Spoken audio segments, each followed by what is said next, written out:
నియోజకవర్గ ప్రజలు పల్నాడు ప్రజలందరూ కూడా సుఖశాంతులతో ఉండటానికి ఆ వెంకటేశ్వర స్వామి పిడుగురు వాళ్లకు తరలి వచ్చి మనల్ని ఆశీర్వదించారు.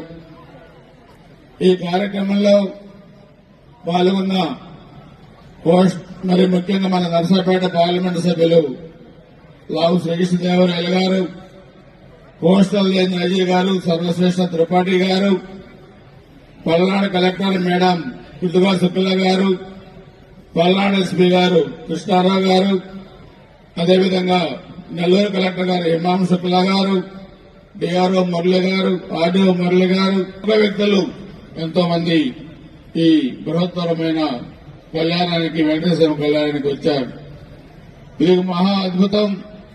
ఇది కనివేని అడిగిన రీతిలో కోరుకుంటూ ఈ మధ్య చాలా మంది వేల మంది దాదాపు 20,000 మంది పైగా వచ్చారు. ఇన్ని వేల మంది తిరుపతి వెళ్లేం కాబట్టి సాక్షాత్తు మనల్ని ఆశీర్వదించడానికి ఆ వెంకటేశ్వర స్వామి ఇక్కడికి వచ్చిన సందర్భంగా ఇక్కడ హాజరైన మీరు, అదేవిధంగా ఇక్కడికి రాని వాళ్ళు చాలా మంది ఉన్నారు. అందరికీ కూడా ఆ వెంకటేశ్వర స్వామి ఆశీస్సులు ఉండాలని చెప్పి కూడా కోరుకుంటూ అందరూ కూడా ప్రసాదం తీసుకోండి. ఈ D1 లో ఏపీలో ఇక్కడే అమ్మవారి గుళ్ళో ఉన్న వాళ్ళు వాసవి కన్యకా పరమేశ్వరి అమ్మవారి టెంపుల్లో అక్కడ కళ్యాణ మండపాల్లో అక్కడ అలాంటి ఒత్తిడి లేకుండా కొద్దిగా లేట్ తీసుకొని తీర్థ ప్రసాదాలు